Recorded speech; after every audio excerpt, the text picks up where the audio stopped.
todos nós estaremos mortos. É. E aí, essa mudança geracional que é a pegada para o Bitcoin um dia ser uma moeda. Na época do confisco Collor, muita gente falou assim, pô, teve o confisco agora do dinheiro parado. Mas calma aí, o que é isso daí, confisco do dinheiro parado? Se o dinheiro tava no meu nome ali, ele pode estar parado, pô. Faz um Pix automático na minha conta, né? Exatamente. Faz um Pix, já que você tem meus dados aí, faz um Pix automático aí na minha conta, tá tudo beleza. Mas não, o governo foi lá, na surdina lá, assinou, tá dentro da lei, então a gente pode surrupiar o dinheiro do contribuinte, né? Que pra eles a gente é só contribuinte. E o pessoal já tá falando, podemos ter um confisco 2. E o que aconteceu na época do confisco Collor também? O pessoal sempre pergunta aqui. Vamos lá. Em 1989 eu fui para o Japão. Uma das consequências... Sério?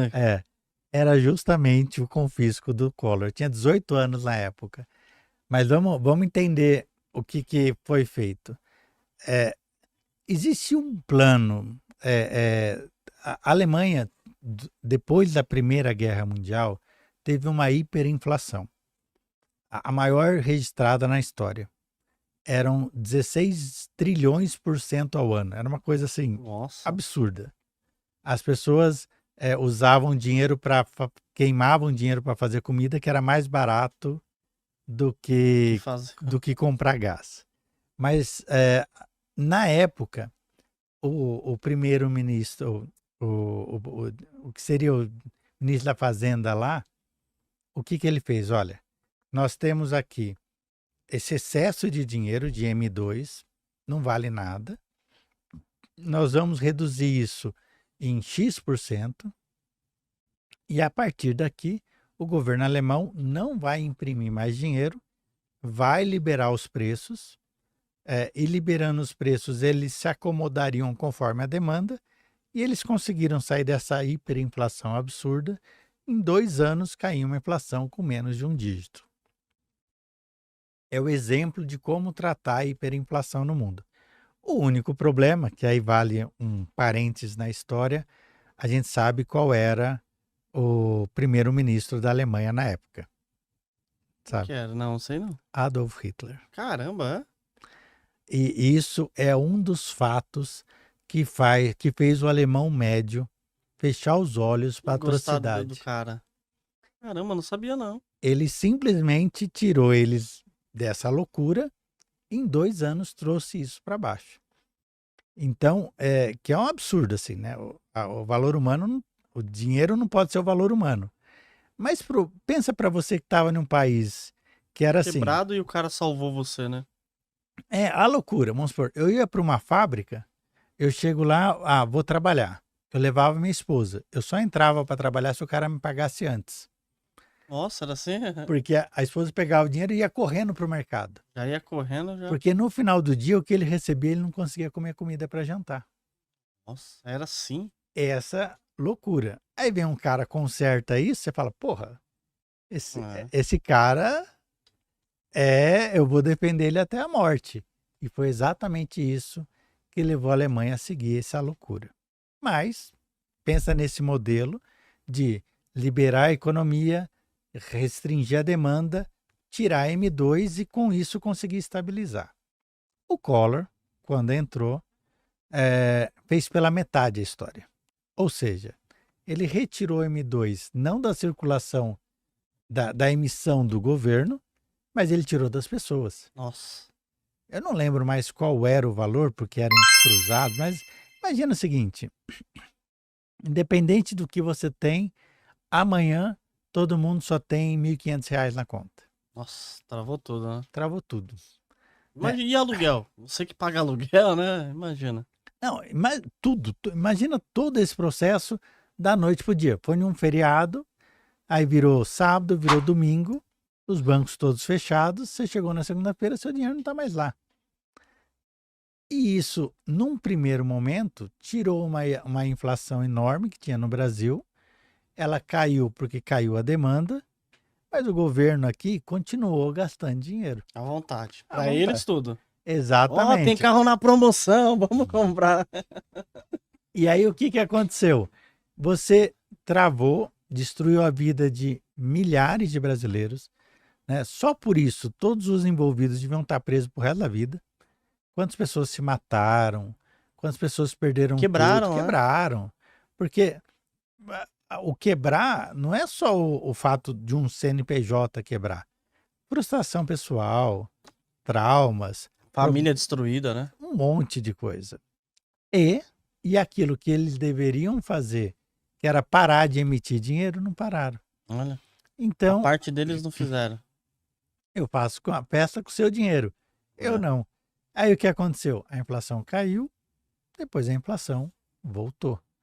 E o dinheiro confiscado que foi devolvido sem a correção devida, não valia mais nada. Porque o dinheiro parado lá, ele perdeu o poder dia após dia, né? Exatamente. Dia após dia. Então você tem lá 100. Amanhã ele vale 80. Amanhã ele vale 70. Quando você vai pegar o dinheiro, já não vale nada. Não vale nada. E que não é a primeira vez. Esse é o problema. É que a gente lembra do Collor porque foi traumático. Mas teve um período que tinha um compulsório na gasolina, que era um processo mais ou menos esse. Era um jeito do governo conseguir arrecadar dinheiro, mas era compulsório. Depois eu te devolvo.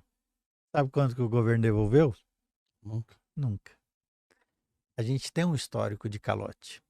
Esse governo, além de trazer toda a economia em cima de uma moeda fraca, volte e meia ele tira essa moeda de você. Então, a lógica, sempre que me perguntam isso, eu falo assim, ó, como o Collor aconteceu, não pode, porque depois disso foi feita uma PEC e só pode fazer isso se você mandar esse daí para o Congresso. Beleza, se ele mandasse isso para o Congresso, no outro dia todo mundo não estava aí no banco mais, né? Todo mundo faz pelo celular, Sim. mandou esse dinheiro, quebra o sistema financeiro brasileiro e já era. Mas aí teve aquela história do confisco, onde você abriu uma brecha, um precedente. Baita precedente, né? Porque é o que você falou. Pensa o seguinte: o governo sabe quem é, sabe o CPF da pessoa, sabe o quanto que ela tem para receber, manda de volta. É. Manda um Pix para todo mundo, acabou a Já história. era, ué. Né? Ué, todo mundo tem Pix hoje em dia, né? Só pegar o CPF da pessoa. E vai lá mandar, mas não fizeram. Só que, quando fizeram a lei para confiscar esse dinheiro, não foi feita uma PEC, foi feito um projeto de lei. E o Supremo endossou isso. Agora, a porta está entreaberta. Já tem precedente, né? Pode acontecer com algumas outras coisas, né? Ó, você que tem muito dinheiro aí, veja bem, pro bem da sociedade, porque aí já joga já a população uma contra a outra, né? Tá Exato. certo, o cara lá tem 50 mil parado, como assim, meu? Pô, Vamos tirar isso. vamos... Então, galera, sempre que você escutar que o governo quer fazer alguma coisa pro seu bem, toma muito cuidado que é pro bem do bolso deles, né? E você acha que o Bitcoin, ele veio pra essa ser uma moeda realmente ali que não tem a interferência dos bancos centrais do mundo? Qual que é a sua visão, professor? Você não gosta? Pode ser bem sincero aqui, hein? Ó, eu costumo brincar assim, ó, eu nunca invisto naquilo que eu não conheço. Eu invisto em Bitcoin.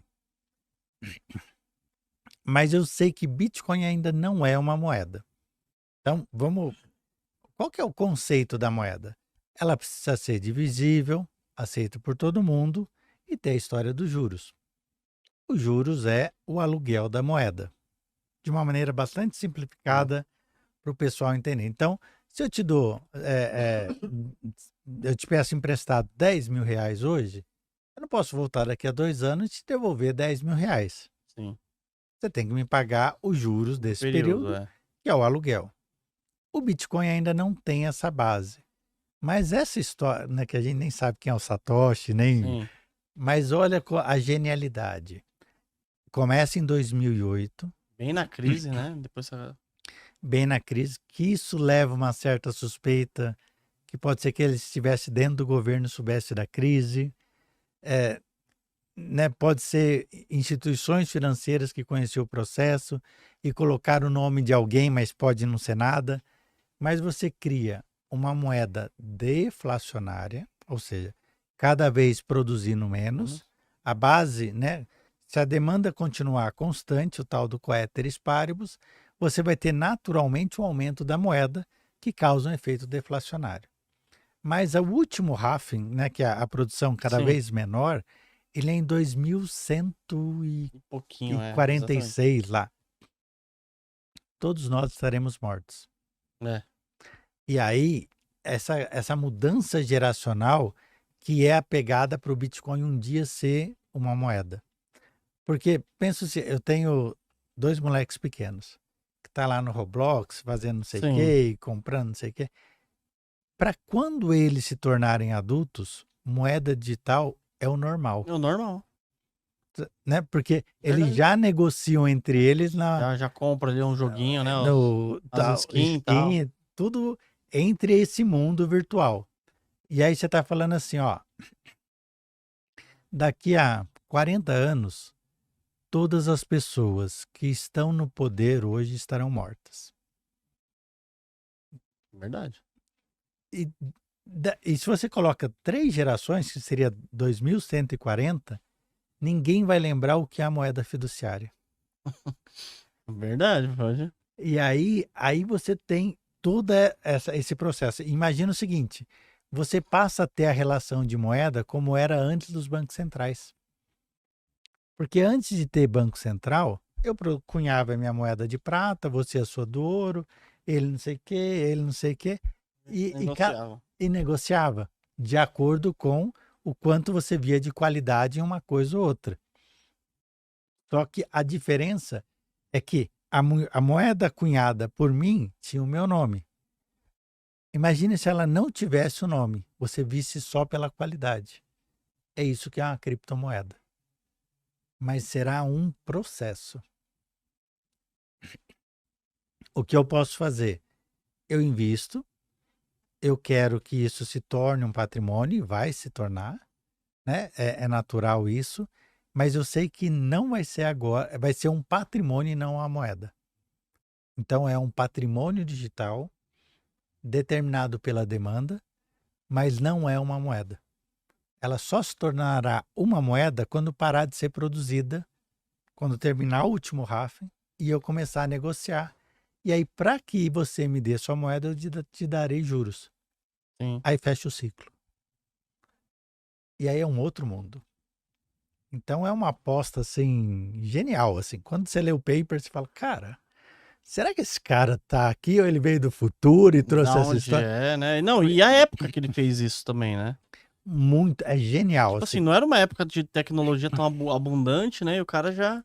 Você tinha acabado de ter o crash do .com em 2000, ou seja, tava o contrário, né? 2008, você tava Sim. as pessoas começando a se reerguer e ele ter essa visão de conseguir. Aliás, acho que hoje é o dia da pizza do Bitcoin, não é Hoje é o isso? Pizza Day? Eu acho que, não sei, é o Pizza Day, Matheus? Veio o Pizza Day. Ou se eu acho que o pessoal tinha me avisado aqui do nosso Eu acho que eu parceiro. vi alguma coisa disso. Acho que É, hoje era o Pizza Day. ou deve ser próximo, né? Vê aí, É, Matheus. É o Pizza Day, o Matheus aí vê. Não, mas é sensacional, né? Quando você começa a entender um pouco, é Pizza Day. Coloca Pizza Day Bitcoin. Aí aparece. claro. Dia 22? Ah, já vai ser. Dia 20, vai ser. Ah, de Ah, dia maio? Ah, 22 não, de maio. então Tá não. longe. Tá Pô. longe, tá longe. Deve ter visto algum vídeo perdido aí na Deve ter internet. sido alguma coisa assim. É uma coisa incrível, né? Porque o Bitcoin, se você for analisar, o que ele permitiu as pessoas fazer, tipo, uma pessoa que tá aqui no Brasil, a mandar dinheiro lá pro outro lado, isso daí ele é sensacional, porque, meu, eu não preciso. É instantâneo, né? É coisa de. Bah, era 10 minutos, agora com a Lightning é mais É mais rápida. rápido. Mas e você consegue tirar o seu trabalho do governo. Porque a lógica é, quer dizer, quem produz riqueza em qualquer lugar do mundo é o trabalho, que é a transformação de alguma coisa por alguma outra coisa. Só que você é escravo da moeda local, porque é essa moeda que é determinada pelo governo. Quando você tira o seu trabalho do governo, você passa a ser completamente independente. Então, assim, é uma grande sacada. Só precisa tomar cuidado, porque o que vai acontecer daqui a 5 anos, daqui a 10 anos? Os próximos 4 anos, até o próximo halving, 3 agora, né? Serão maravilhosos. Você tem o Trump, que é a favor, por causa do Vance, que é o vice dele, que é o único político americano que declara no seu imposto de renda que tem Bitcoin. Olha aí. Então, assim, ele é alguém que defende essa história. E aí você está falando assim, e que provavelmente, imaginando sendo positivo, será o próximo presidente dos Estados Unidos. Porque ele é o Aí, vice do Trump. Porque lá você pode ser só 2 vezes presidente. Então, o Trump não vai poder pedir a reeleição. entendi. Então, por quase que consequência, o vice dele será o próximo candidato. Então ele já vai preparando o vice já pra sair como candidato. Então você tem dentro dessa lógica, uma das propostas é que o Fed pudesse ter não apenas ouro, mas ter também Bitcoin como reserva. E diz que agora ele vai começar a ter, acho que é 51 bilhões, acho que é uma coisa violenta mesmo, assim, de reserva de... É, porque o Fed é o Banco Central do mundo, vamos Sim. ser muito honestos, né? É ele que determina toda a política monetária mundial. Se ele conseguir, sei lá, se ele pegar 1% do seu balanço, serão bilhões de dólares em Bitcoin. Só que se ele fizer esse movimento, qual é a lógica? Os outros bancos centrais também farão. Verdade.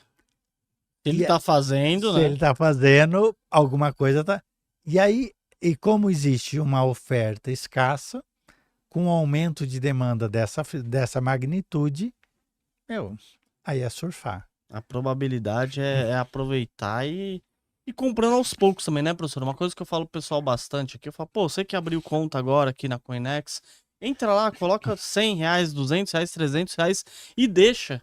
Sim. Não fica olhando a oscilação, né? Porque um cara, recentemente, agora o cara abriu conta, colocou isso daí, acho que 1 mês, 2 meses atrás, e já deu essa subida toda. Aí falou, pô, Luan, coloquei R$1.000, já tá 1.300, vou sacar aqui e tal. Porque eu falo, ó, pra ser bem sincero, aí eu falei pra ele, ó, pra ser bem sincero, você tem que comprar aos poucos ali e não ficar querendo vender, não. Porque a longo tempo, o Bitcoin pode voltar a 60, né? 50. Mas assim, a longo tempo, a matemática é muito a favor do Bitcoin. E a das moedas é a zero, né? A tendência é sempre. Você tem uma relação inflacionária de um lado e deflacionária do outro. Mas vale lembrar que os ativos do Bitcoin, eles são, por exemplo, menos de 10% do ativo do ouro. Sim. E se a gente for pensar, menos de 1% dos ativos das equities, né? Das bolsas de valores. E como ele é muito pequeno, para que haja manipulação entre compra e venda ali, é relativamente fácil. Então, para aquele. São dois públicos, vamos pensar assim.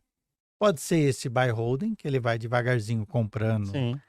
que pode ser aquele que vai tradar mesmo, onde ele sabe assim, ó, tô entrando no inverno cripto, vendo, compro lá na frente. Que também, Ou pode ser uma boa, professor? eu acho que assim, tudo é a sua relação de tempo. Você tem esse tempo para se dedicar, por que não?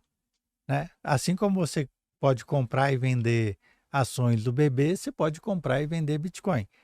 Porém, no longo prazo, tendencialmente, você tem uma valorização do Bitcoin quase que certa. Por que quase que certa?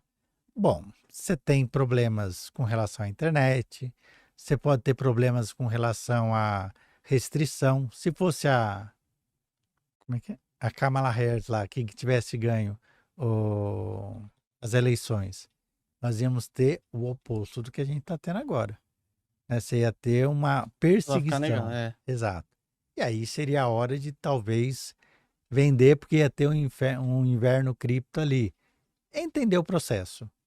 Eu falo sempre assim, ó, tenha valor. O dinheiro é a tradução do seu trabalho. Se você não trata bem o seu dinheiro, é sinal que você não trata bem o seu trabalho. Esse dinheiro, ele tem que comprar algum ativo que te dê uma renda passiva lá no futuro. Sim. Que em algum momento você vai deixar de trabalhar. Qual o ativo? Tanto faz. Porque você tem que ter amor a você, que é o seu trabalho. E aí você pode negociar. É lógico que precisa de muita informação, você precisa saber o que comprar, quando comprar, a hora de vender, mas tem amor ao seu dinheiro. Por quê? Porque ele é fruto do seu trabalho. É tipo Como que é o nome de sua filha? A Laurinha. A Laura. Você fala, porra, eu tenho amor a Laura. Por quê? Então, Porque ela é fruto do meu amor e tá ali. O que eu vou fazer? De tudo por ela. E eu acho que essa tem que ser essa mesma lógica. Vou pegar ali e vou fazer de tudo pra ela. Exato. E boa. E bora pra frente. Invista em prata com a Real com o U no final. Dentro da plataforma você pode escolher quantas gramas você quer comprar, o preço máximo que você quer pagar. Assim você vai estar investindo diretamente num dos ativos que tem mais potencial de crescer, porque a prata ela é utilizada em painéis solares, indústria química, indústria farmacêutica, indústria automotiva, equipamentos eletrônicos. O celular que você está usando provavelmente ele está cheio de prata dentro e você pode ganhar com um dos ativos que mais tem potencial de valorizar. Para analisar ações, BDRs, fundos imobiliários, acesse a plataforma do Investidor 10, inclusive para você gerenciar a sua carteira, saber quantos de dividendos você vai receber. Inclusive, eu deixei a carteira da minha filha, a Laurinha, ela tem 3 anos e já invisto para ela. Todos os ativos tá no link aqui embaixo.